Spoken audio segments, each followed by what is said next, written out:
Olá, querido, seja bem-vindo ao canal da Bereana São Bernardo do Campo. Daqui a pouco você vai entrar em contato com uma palavra poderosa que vai mudar a sua vida. Então aumente a sua expectativa e veja esse vídeo. E Jesus, ele deixou um remédio. Remédio? Ele deixou um texto bíblico de como os discípulos de Jesus devem se comportar nos momentos de incerteza. Quem está aqui comigo? E eu quero ler com vocês Mateus capítulo 6, versículo 25. Esse é o texto base de hoje. Mateus capítulo 6, versículo 25, pode deixar na NVI, um texto que eu amo demais, quero ler aqui com vocês. Mateus capítulo 6, versículo 25, olha o que diz, deixa eu falar, esse aqui é Jesus, tá bom que tá falando, não é eu não, tá bom? É a Bíblia, é Jesus, tá? Vamos lá. Portanto, eu digo, eu quem? Jesus. Não se preocupem com sua própria vida, quanto ao que comer ou beber, nem com o seu próprio corpo, quanto ao que vestir. Não é a vida mais importante que a comida e o corpo mais importante que a roupa? Próximo.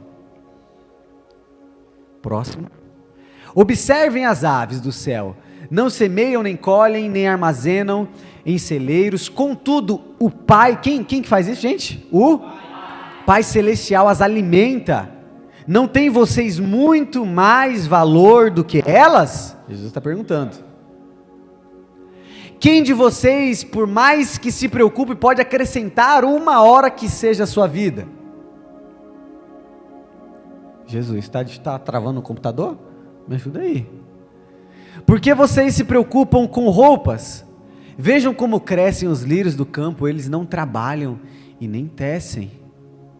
Contudo, eu digo que nem Salomão, em todo o seu esplendor, vestiu-se como um deles. Se Deus veste assim a erva do campo, que hoje existe e amanhã é lançada no fogo, não vestirá muito mais a vocês, homens de pequena fé? Já foram 2 perguntas aí. Portanto, não se preocupem, dizendo, o que vamos comer, ou o que vamos beber, ou o que vamos vestir, pois os pagãos, olha só, quem é que se preocupa com isso, gente, que a Bíblia diz aqui? Pois os pagãos é que correm atrás dessas coisas, mas o Pai Celestial sabe que vocês precisam delas. Amém? Vamos lá? A palavra que eu tenho hoje, ela é rápida, direto ao seu coração. Esse texto que nós lemos, se você quiser deixar aberto na sua Bíblia ou ligado no seu celular, não tem problema, mas pode deixar aberto que nós vamos percorrer por alguns versículos dessa perícope que nós lemos, tá bom? Somente nesse texto, Jesus ele fala pelo menos 3 vezes, não andem ansiosos, pelo menos 3 vezes, e quem é bom de português, essa palavra não andem, ela é um imperativo. Eu não sou muito bom de português não, mas eu faço a lição de casa, tá bom? O imperativo, ele quer dizer que é uma ordem, ok? Uma ordem. E ele diz assim, olha, não andem ansiosos. Isso não é um hashtag fica a dica, tipo assim, se der, não anda. Não, na verdade é não andem, ok? Não é não. Sabe o que significa não no grego? Quem sabe? Não, é isso. Não no grego é não. E é interessante que no discorrer das palavras de Jesus, ele apresenta algumas razões do porquê nós não devemos andar ansiosos. Amém, gente? Ele apresenta pelo menos 3 razões, ainda não é a parte prática, mas eu quero pontuar aqui com vocês. A primeira razão que Jesus ele pontua do porquê nós não devemos andar ansiosos, é porque a ansiedade ela é inútil. Ok? A ansiedade é inútil. Olha o que ele diz no versículo 27 que nós lemos aqui do capítulo 6. Ele diz assim, olha, quem de vocês, por mais que se preocupe, pode acrescentar 1 hora da sua vida? Ele faz essa pergunta. É interessante que Jesus ele ensinava, e no método de ensino de Jesus ele fazia perguntas. Por quê? Quando eu faço uma pergunta para alguém, você estimula essa pessoa a pensar, sim ou não? Você faz uma pergunta, você está querendo tirar algo dela. E quando Jesus estava falando sobre a ansiedade, sobre as preocupações da vida, ele começa fazendo uma pergunta. Ele diz assim, olha, quem de vocês, ele vira para o seu público, esse aqui é o Sermão do Monte, ele vira para o seu público e fala assim, olha, quem de vocês, por mais que se preocupe, quem aqui é preocupado assim, ó? Fala, pastor, no final a gente vai orar, tá bom, irmão, pela sua vida, e eu vou estar aqui também, que eu quero orar junto, que eu também sou muito preocupado, eu me incluo nessa, eu vou orar, vou pôr a mão em mim mesmo. Jesus fala assim, olha, quem de vocês, por mais que se preocupe, imagina uma preocupação assim, level hard, sabe, level hard. Ele falou assim, olha, por mais que você se preocupe o máximo que você pode, não, você se preocupa com aquilo, com dinheiro, com comida e tal. Ele diz, qual de vocês pode acrescentar pelo menos 1 hora à sua vida? Ele faz essa pergunta. Alguém aqui tem poder de acrescentar pelo menos 1 hora? 1 segundo na sua vida, alguém aqui tem poder, gente? Tem? Ou seja, nós não podemos acrescentar, grave isso no seu coração, nós não podemos acrescentar nada além da nossa vida, a nossa vida é o que ela é, amém?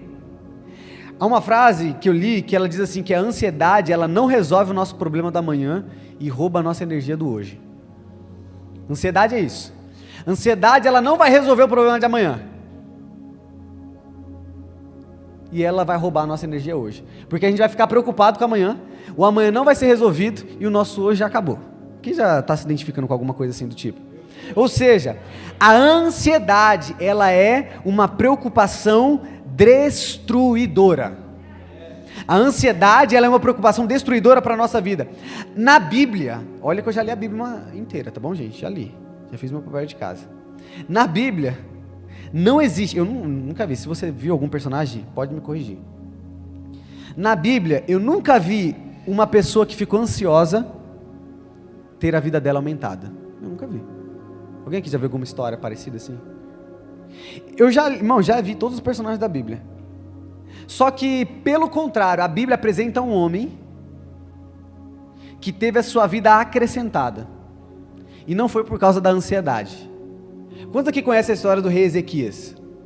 Rei Ezequias, a história dele conta em Isaías, capítulo 38.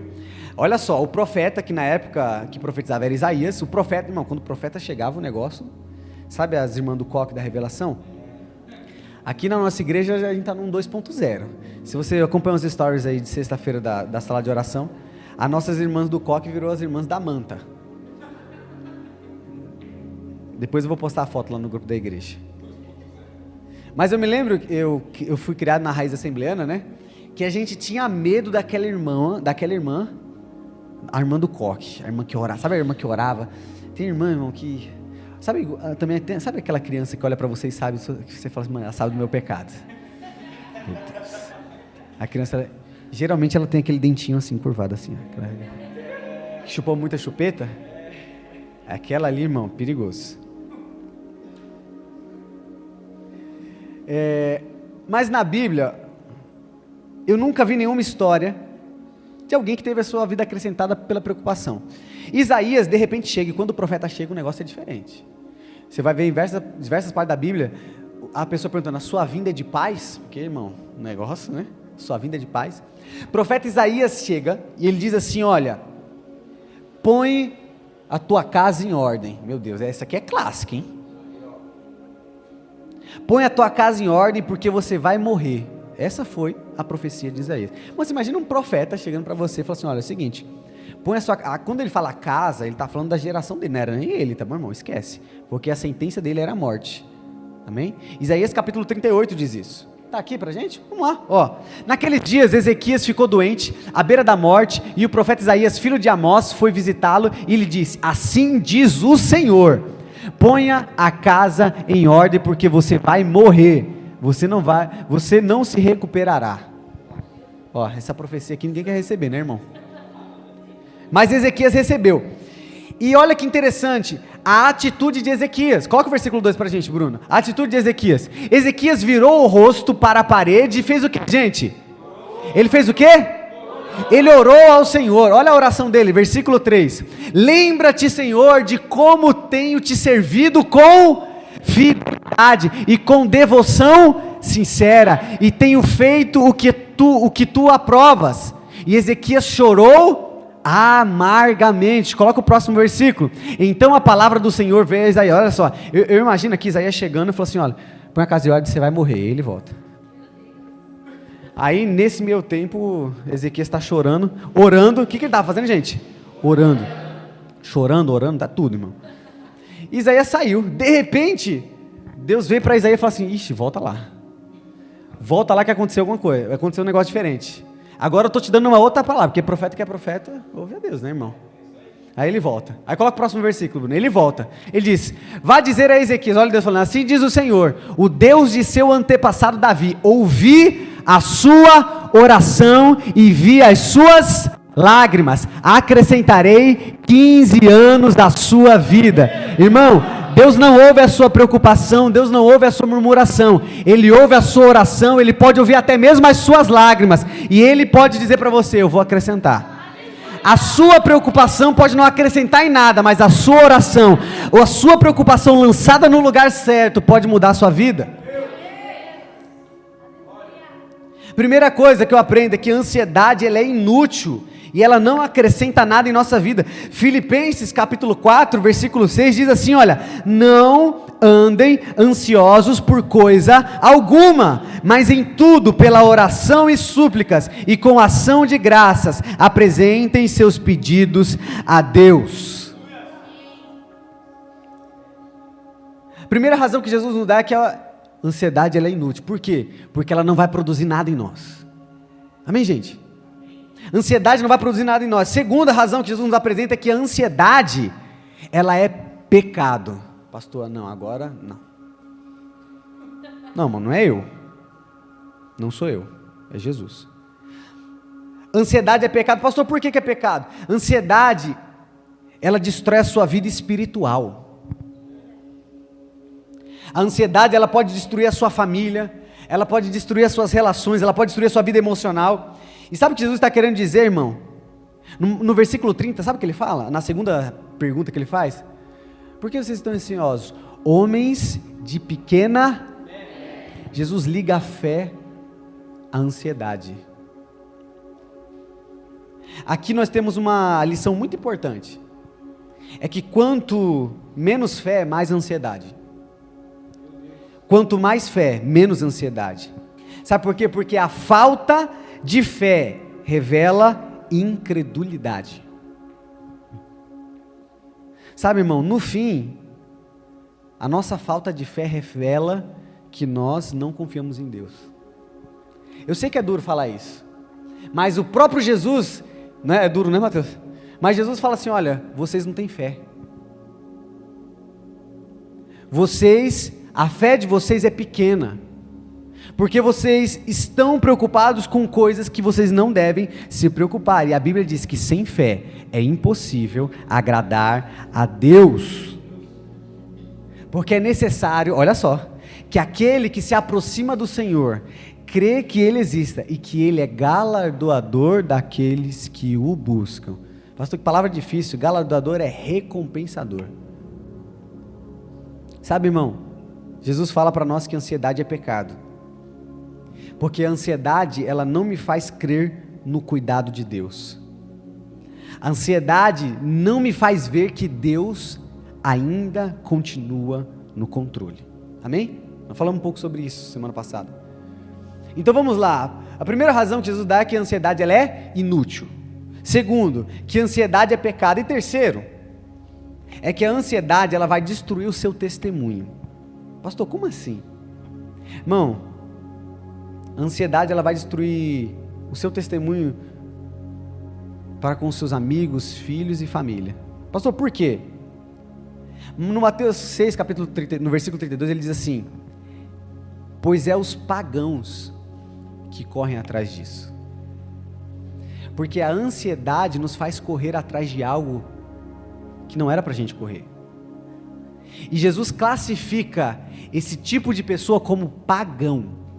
Sabe o que é pagão? Uma pessoa que não tem fé e não crê em Deus. É forte isso aqui ou não, irmão? Agora, Jesus disse, não eu, que o comportamento de quem fica correndo atrás de coisas desesperado é um comportamento de pagão. Irmão, meu Deus, vira e mexe eu me vejo assim, eu falo, meu Deus, a gente começa a correr atrás de um monte de coisa, você fala, Deus do céu, é isso, é aquilo, a gente se preocupa com a conta que tem para pagar, a gente começa a se preocupar com o trabalho, a gente começa a se preocupar, e a gente começa a correr atrás de um monte de coisa, e parece que Deus não existe na nossa vida, amém? Porque geralmente é assim, ó, nós fazemos a coisa errada, e quando dá errado a gente consulta a Deus, não é assim? Ao invés da gente fazer o inverso, né, é consultar a Deus para que o que a gente vai fazer dê certo, a gente fala, não, deixa eu fazer, se der certo deu bom, mas se der ruim aí, né, Deus ele é tipo um disque, né, um 90. Jesus classifica essas pessoas como pessoas que não conhecem a Deus, pessoas que não possuem o Evangelho. Irmão, se talvez a sua característica seja essa pessoa, o Senhor hoje ele quer te encontrar novamente. Sabe por quê? Porque parece que a nossa vida depende de notícia. Eu me lembro que uma vez um rapaz falou para mim assim, ó, pastor tem que estar informado. Eu falei, tá bom. Ele tá me dando algumas dicas, né? Eu falei, tá bom. Aí eu criei uma rotina na minha semana, ó. Dia X, eu vou abrir a internet e vou ver as notícias, né? Aí depois eu ainda não tenho televisão, já faz uns 3 anos, né? Que eu não tenho televisão, como é que fala? Canal, antena, né? Só tem a TV mesmo, a gente vê no YouTube. Aí eu falei, eu vou tentar pôr num jornal, alguma coisa assim. Irmão, não passei 3 semanas, eu estava atribulado. Porque toda vez que eu abria era só coisa ruim. Você liga no Datena, é gente que morreu, gente que se suicidou, é gente que morreu afogado, é pai matando filho, é filho matando pai. Aí você vai no G1, irmão, eu falei assim, Deus do céu, às vezes eu acho que eu prefiro ficar desinformado de algumas coisas. Por quê? Porque muitas vezes nós achamos que a nossa vida depende das notícias. A nossa vida, a gente acha que vai depender de quem vai ganhar a eleição, se vai ser Lula ou Bolsonaro. Não, se for Bolsonaro vai dar bom, se for Lula, dá ruim. Aí a gente coloca como se a nossa vida dependesse de um ato político, de uma notícia. Gente, a sua vida, ela não depende de uma notícia ruim. Na verdade, a sua vida, ela depende de uma notícia boa, que se chama Evangelho, a boa nova de Deus. Agora eu quero que você grave isso aqui. Jesus ele fala por 3 vezes nessa passagem que nós lemos, não andem. Deixa eu falar uma coisa, se Jesus fala para nós não andarmos ansiosos, é porque é possível. Deixa eu te contar esse segredo. Gente, é possível não andar ansioso.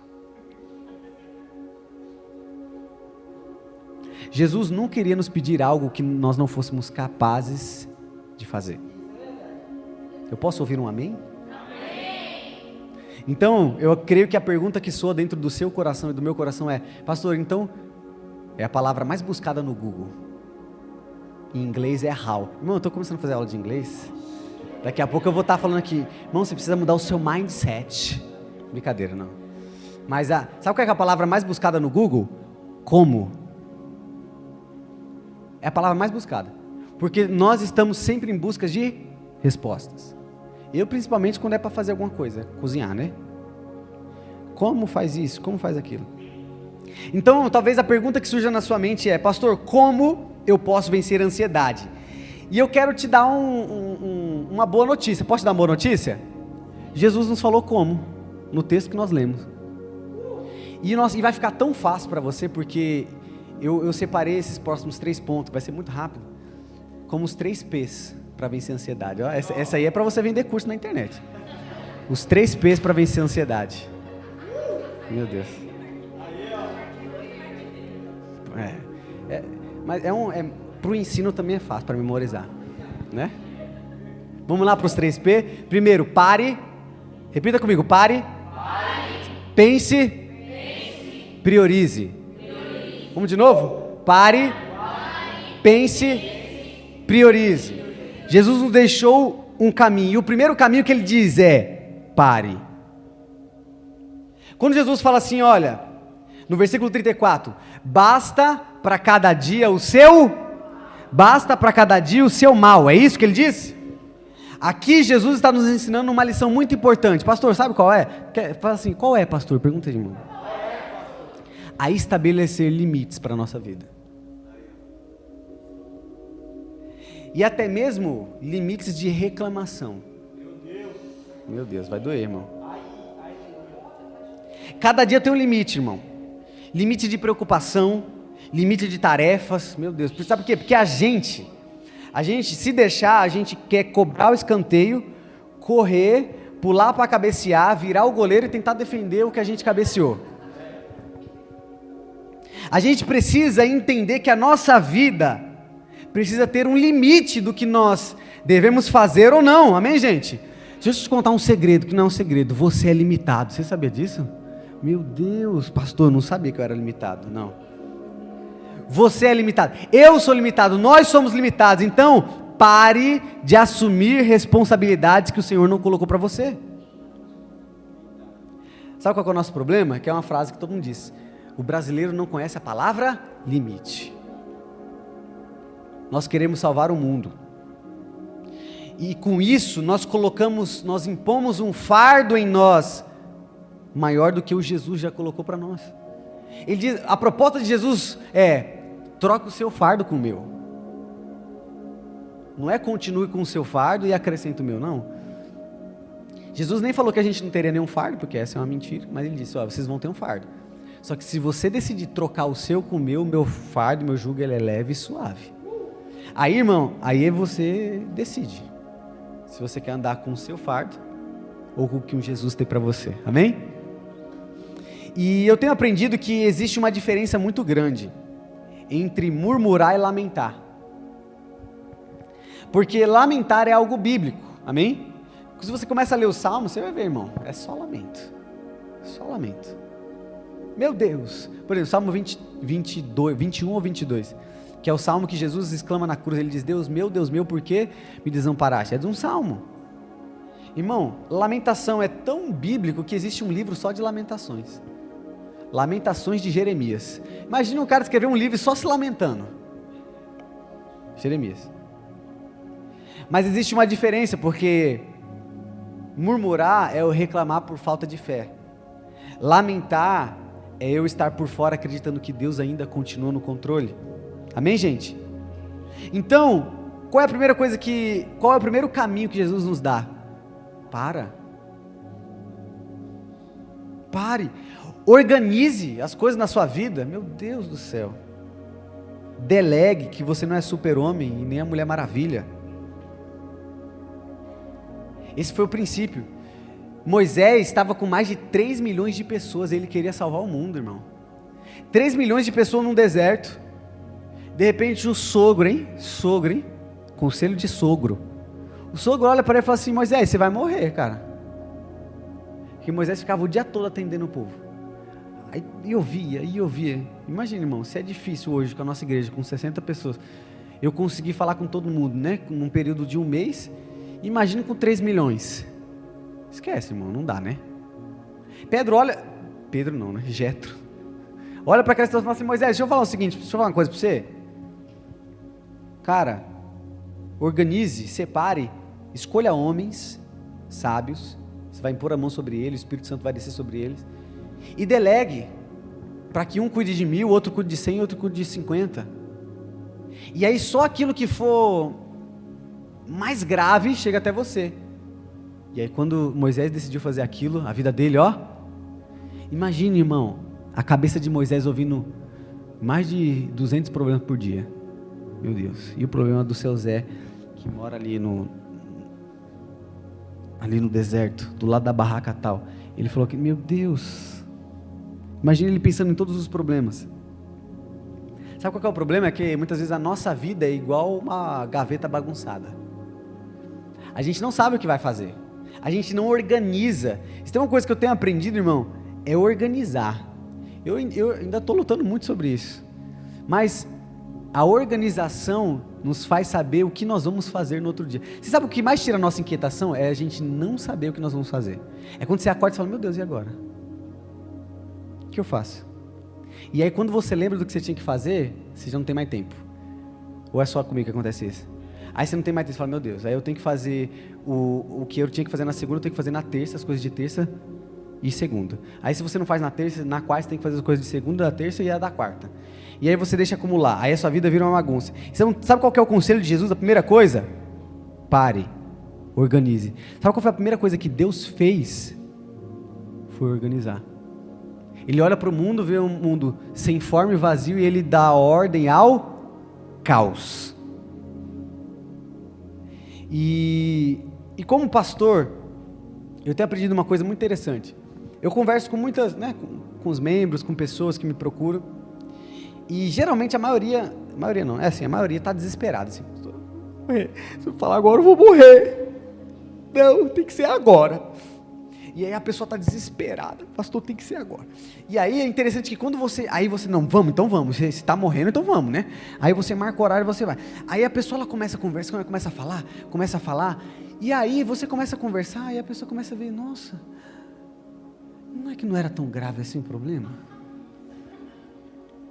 Só o simples fato da pessoa parar, sentar e falar com alguém, aquilo que parecia ser uma tempestade, você fala, meu Deus, eu não tinha pensado por esse ângulo. Sabe por quê? Porque parar te faz olhar para a mesma coisa de ângulos diferentes. Quem está aqui comigo, gente? Jesus falou assim, gente, basta para cada dia o seu mal. Pastor, mas e o mal de amanhã? Irmão, enfrenta amanhã, deixa o de hoje. Não está difícil enfrentar o de hoje, né? Deixa aqui para amanhã. Por isso que a Bíblia diz que as misericórdias de Deus se renovam a cada manhã. Então quando você acorda, fala, meu Deus, dá misericórdia para o de hoje. O de amanhã deixa para amanhã. Amém, gente? Então primeiro passo prático, qual que é? Segundo, qual que é o segundo P? Pense. Aí Jesus fala o seguinte, olha, no versículo 26, observem as aves do céu. Aí Jesus, ele vai para a parte, ele fala assim, observa as aves do céu. Elas não semeiam, elas nem colhem, e nem, olha só pode colher quem? Planta, semeia, é isso aí. Aí Jesus está falando, você está vendo a ave? Ela nem semeia, e por ela não semear, ela não vai colher, e ela nem armazena, ou seja, não tem nada. Ela é livre, é uma ave. Eu nunca vi uma ave depressiva, irmão. Alguém já viu? Cadê a Tamires que gosta de animal? Já viu algum caso já de ave depressiva? Tem. Diz a Tamires que tem, mas eu nunca vi, não. Eu só vejo as aves voando, andando como que é o coletivo de ave, Tamires? Tô te pegando. Aves? É aves? Não, isso é plural, né, gente? Por exemplo, coletivo de lobo, matilha, né? Coletivo de peixe, cardume. Procura no Google aí, gente. Bando? Bando? É bando? Tá bom. Bando de aves. Ok. Toda vez que eu vejo as aves, eu vejo elas em bando. Irmão, até a pomba, que da Praça da Sé, tá feliz. Fazendo suas necessidades em cima dos outros, tá feliz. Precisa estar em bando, né? Aí Jesus fala assim, tá vendo a ave? Não planta. Quando é que você viu? Eu já vi a ave preparando um ninho ali, né? Para ter o coisa. Mas, assim, comida não se preocupa. Aí Jesus fala assim, tá vendo? Quem alimenta elas é o Pai Celestial. E ele diz assim, mais uma pergunta, não tem vocês mais valor do que as aves? Aí ele fez você pensar. Irmão, você é mais valioso que qualquer coisa. Amém? E qual que é o segundo conselho? Pense. Pastor, pensar no quê? Irmão, a Bíblia está cheia de histórias de pessoas que Deus foi fiel. Se tem uma história que eu fico nervoso, é quando eu leio a história de Daniel. Que tipo assim, a ordem era o seguinte, não pode orar. Ninguém pode ver você orando. E aí o Daniel, o lindão, ele vai orar na frente da janela. Se ele pelo menos colocasse uma cortina, ninguém ia saber que ele estava orando, irmão. Aí ele ora de cortina aberta. Não sei se ele tinha cortina ou não, mas eu sei que ele orou e alguém viu. Né? Ele falou, quer saber? Eu vou continuar orando. Eu aprendi a orar 3 vezes ao dia, eu vou orar 3 vezes ao dia. E aí o pessoal viu, aí o X9 da época falou, ó, Daniel era o queridinho do rei da época, tá vendo lá, o queridinho? Você não tem um decreto agora? Agora ele tem que morrer, tem que ir para a cova dos leões. Daniel foi fiel a Deus. A fidelidade dele fez ele para o caminho da morte. Mas Deus foi fiel com Daniel. O estímulo de Jesus para nós, sabe qual é? É pensar. Irmão, quando você está na correria, você não pensa. Eu falo por mim, eu sou homem, eu só consigo fazer uma coisa ao mesmo tempo. A Jaque, às vezes eu tô fazendo uma coisa aqui, ó, e ela começa a falar aqui. Aí eu, amor, caramba, hein, meu Deus. Aí ela fala, tá, mas o que você acha? Aí eu, fala de novo aí. Aí, irmão, por quê? Porque a minha cabeça, ela só foca num negócio. Mas geralmente você não vai conseguir pensar se você estiver preocupado na correria. Sabe qual que é o conselho de Jesus para nós? Primeiro, pare. Segundo, pense. Irmão, pensar não é pecado. Olha, a gente pode pensar. Você pode pensar. Jesus, ele morreu para tirar o seu pecado, não a sua inteligência. Amém? Amém, gente? Pensa. Aí, qual que é a ideia aqui de Jesus? Você precisa pensar em quem te sustenta. E quem te sustenta é maior do que qualquer problema da sua vida. Quem está entendendo isso aqui, irmão? Em nome de Jesus. Porque a Bíblia não revela apenas um Deus criador, mas um Deus sustentador. O Deus que nos cria é o mesmo Deus que nos sustenta. Meu Deus, só um amém, lá no fundo e bem fraco. Jeremias uma vez escreveu e falou assim, olha, eu preciso trazer à memória aquilo que me dá a esperança. Agora deixa eu te fazer uma pergunta, o que você tem colocado na sua memória? O que você tem abastecido a sua mente? O nosso grande problema, irmão, é que a gente espera sentir a presença de Deus no culto. Não, é assim, nossa, meu Deus, deixa eu contar isso pra vocês, faz um tempinho já, não é ninguém daqui não, tá bom? Pode ficar tranquilo. E se fosse eu também não ia falar, né, óbvio, ética. É só uma história, um acaso. O Joãozinho chegou em mim e falou assim, pastor, nosso culto hoje foi ruim, hein? Nossa, você quer ver o meu coração assim, ó, palpitar alguém falar que o culto foi ruim. Foi, irmão. Aí eu falei, sério? Eu não senti nada. Olha, porque o culto ele tem que sentir, né? Se ele não sentir, eu falei, tá bom, irmão. Eu falei assim, me conta como é que foi o seu dia. Eu perguntei pra ele. Ele falou assim, mas o que tem a ver meu dia com? Eu falei, irmão, se você passa o dia vendo TV, Facebook, Instagram, vendo dancinha no TikTok, enchendo a sua mente de coisa que não presta, aí você quer chegar no culto e quer que Deus faça milagre, irmão. Você chega no culto cheio de entulho e quer que Deus, e quer sentir alguma coisa de Deus. Deixa eu falar assim, o seu culto não começa às 18 não, irmão. Amém? O nosso culto não começa às 18. O nosso culto é a nossa vida. Jesus falou assim, olha, agora não tem mais lugar não. A adoração não é sobre o lugar. Culto, a mulher samaritana estava presa a um monte lá. Falou, ó, deixa eu te falar uma coisa. Quem é nascido de Deus, irmão, não sabe nem para onde vai. Não, porque ele é guiado pelo Espírito. Chegou a hora de que os verdadeiros adoradores adorarão o Pai em espírito e em verdade. Irmão, você acorda, você tem que estar adorando. O seu culto começa quando você acorda. Ele só termina quando você vai dormir. Até quando você vai dormir, você tem que cultuar. Eu estou 2 semanas sem fone de ouvido, irmão. Se tem um parceiro meu, é o fone de ouvido. Eu gosto de fone de ouvido. Nossa, que... Isso, deixa Deus te usar, Valão. Mas não vem com uns fone carniça não, né? Pelo amor de Deus. Aqueles fones de R$5 que você compra no metrô, na primeira... Já vem com um lado sem funcionar, né? Sabe, né? Você já compra só com um lado funcionando. E aí você tem que ficar mexendo na ponta. Pô, meu Deus do céu. Olha lá, meu Deus. Deixa eu falar uma coisa, volta aqui comigo. Sabe por que o fone é meu companheiro? Porque eu entendi que eu preciso encher a minha mente de coisas boas. Paulo falou assim, ó, de tudo que é puro, amável. Filipenses ele diz isso. Tudo de boa fama, tudo. Nisto pensai. Irmão, você quer ver a sua vida espiritual subir pelo menos uns 50%? Selecione o que você vê e ouve durante o seu dia. Quando você acorda, meu Deus, além de abrir os olhos, qual que é a primeira coisa que você faz? Com certeza você quer ver a notificação do Instagram. Meu Deus, quem me mandou um direct? Será que comentaram no meu último post? Sabe por que eu estou falando isso, irmão? Porque nós precisamos, e aqui eu quero engatar no último ponto. Primeiro, Jesus fala, pare. Segundo, Jesus fala, pense. Olha, pense em tudo que Deus já fez e Ele continua fazendo. E segundo, você precisa priorizar.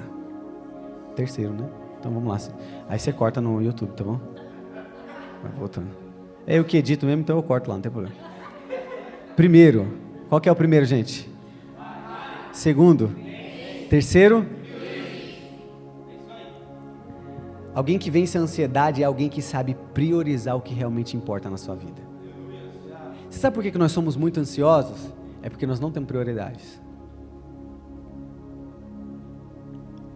Jesus, no versículo 33, ele diz: busquem, pois, em primeiro. Ele está falando sobre prioridade.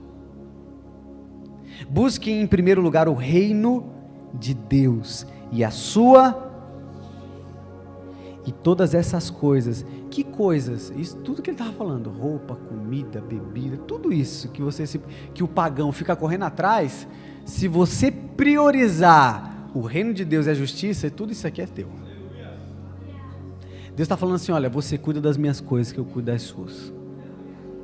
Você se torna um servo do meu reino, e você vai me ter como um rei, suprindo todas as suas necessidades. O nosso problema, irmão, é que a nossa prioridade está invertida. Se Deus descesse aqui agora, eu gosto de fazer essa... Se Deus desce aqui agora e Ele faz uma pergunta, qual que é a sua prioridade hoje? Se Deus fizesse a sua agenda, como ela seria? Pastor, não tenho nem agenda. Meu Deus, eu vou fazer uma oração por você aqui. Eu nem planejo como é que vai ser minha semana. Tá, então... Mas deixa eu fazer uma pergunta, se você tivesse pelo menos uma agenda, pastor, eu sei, ó, de segunda a sexta eu acordo às 4 da manhã e trabalho e chego em casa às 8 horas da noite. Pronto, você já tem uma agenda aí, né, de segunda a sexta. Sim ou não? Aí, mas depois que eu chego, aí eu vejo o que eu vou fazer. Geralmente é assim, né? Aí eu vejo. Deixa eu fazer uma pergunta, se Deus fizesse a sua agenda, se Deus falasse para você, olha, primeiro faça isso, como que seria a sua agenda? Eu li uma história essa semana que era de um homem que ele começava a andar pela rua e ele começava a ver as crianças, moradores de rua, pessoas passando fome, e toda vez que ele via isso acontecer, ele virava para Deus e falava assim, Deus, o que você está fazendo? Todo dia, irmão, reclamava. Pensa num homem reclamão. Toda vez que ele passava na rua, ele via uma injustiça, ele falava, Deus, onde o Senhor está? O que o Senhor está fazendo? E no segundo, no terceiro, ele passou um ano reclamando, Deus, o que o Senhor está fazendo? Até que Deus, com uma voz, falou assim, sabe o que eu estou fazendo? Na verdade eu fiz você. Eu fiz você para ser a resposta na vida dessas pessoas. O seu problema é que você está perguntando qual que é a minha prioridade, sendo que a sua prioridade está invertida. Sabe, irmão? Eu sinto no meu coração de que nós precisamos reajustar as nossas prioridades. De verdade, gente. Deixa eu fazer uma pergunta que você não precisa responder, você pode deixar só na mente. O Senhor, Deus, de fato, é a sua prioridade?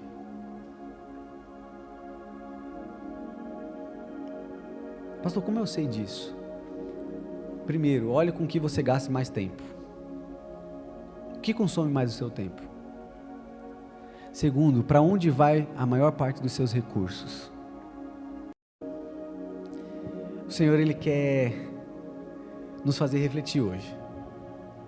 Talvez essa sua vida ansiosa, ela é fruto da falta de prioridade na sua vida. E a partir do momento, irmão, que você começar a colocar o Senhor em primeiro lugar, sabe? Eu vou falar umas coisas simples aqui, mas eu não sei, parece que a gente precisa falar. Tem coisa que a gente precisa falar. Sabe? Como que é a sua vida de oração? Nossa, pastor, mas a oração eu aprendo quando me batizei. Irmão, vai ter que aprender pro resto da vida. Uma vez o pastor Walter, nosso pastor presidente, eu tive um gabinete com ele. Fui lá mais tremendo que o... Não, tal dia eu quero você ver aqui. Aí ele é um senhor, né, de barba e tal. Aí a gente começou a conversar. E aí eu não sou besta, né? Preciso arrancar o máximo possível daquele homem. Falei, pastor, qual o conselho que você me dá? Né? A gente está começando a igreja agora. Qual o conselho que você me dá? Eu falei, já me dá um conselho aí, já estou aqui, ó, anotando. Aí eu já pensei, irmão, que ele já ia vir com um negócio assim, ó, não, você tem que fazer isso aqui. E aí ele falou assim, olha, nunca deixe de orar. Ele falou isso. Eu falei, mas pastor, isso eu já sei. Tá, mas eu vou reafirmar isso para você, sabe por quê? Porque os grandes pecados começam com um abandono de Deus nas pequenas coisas. Irmão, nunca alguém que se afastou, desviou, caiu num grande pecado, foi da noite para o dia.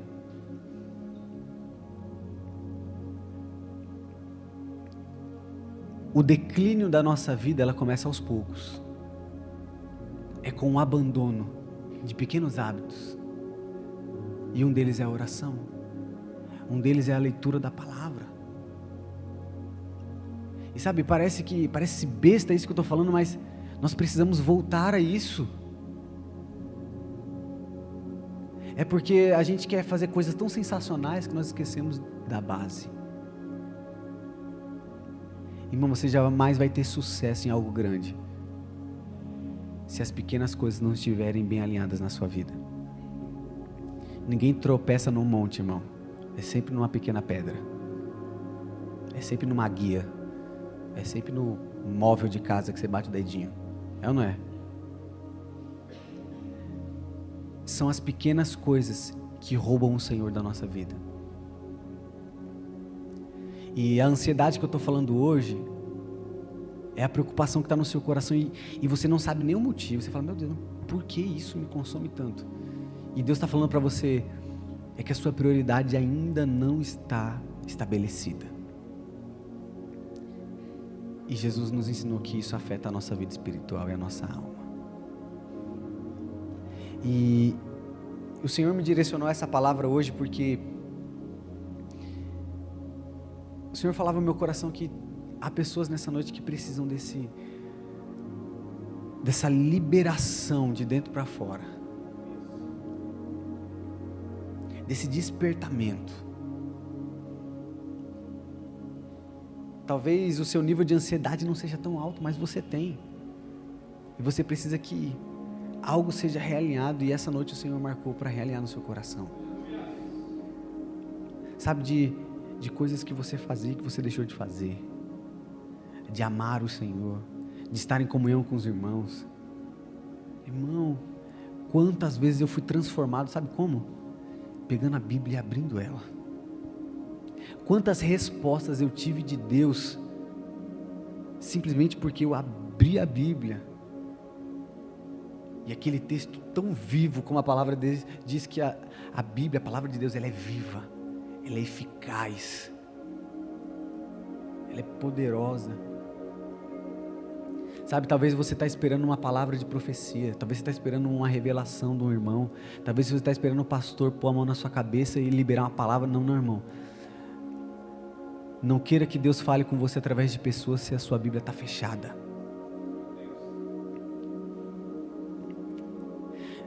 Existem coisas que Deus não quer terceirizar. Existem coisas que Deus quer fazer diretamente com você, cara.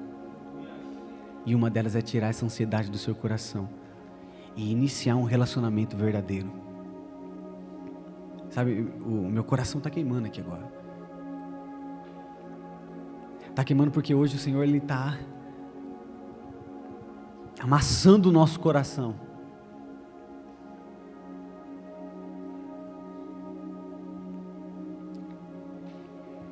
Irmão,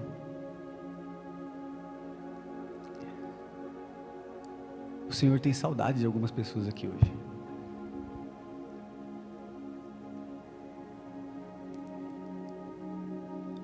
O Senhor me incomoda dizer aqui que Ele está com saudade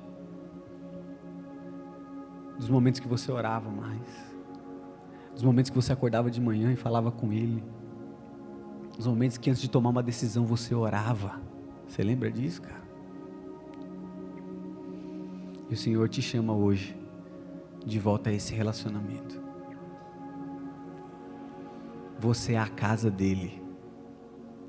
E Ele não quer apenas fazer uma visita. Ele quer fazer uma morada. Jesus, Ele não quer visitar um cômodo e ver como é que esse cômodo... Não. Ele quer estar lá dentro, arrumando as coisas. Aquilo que está fora do lugar, Ele quer começar a colocar no lugar. Cara, fique de pé comigo, fique de pé comigo.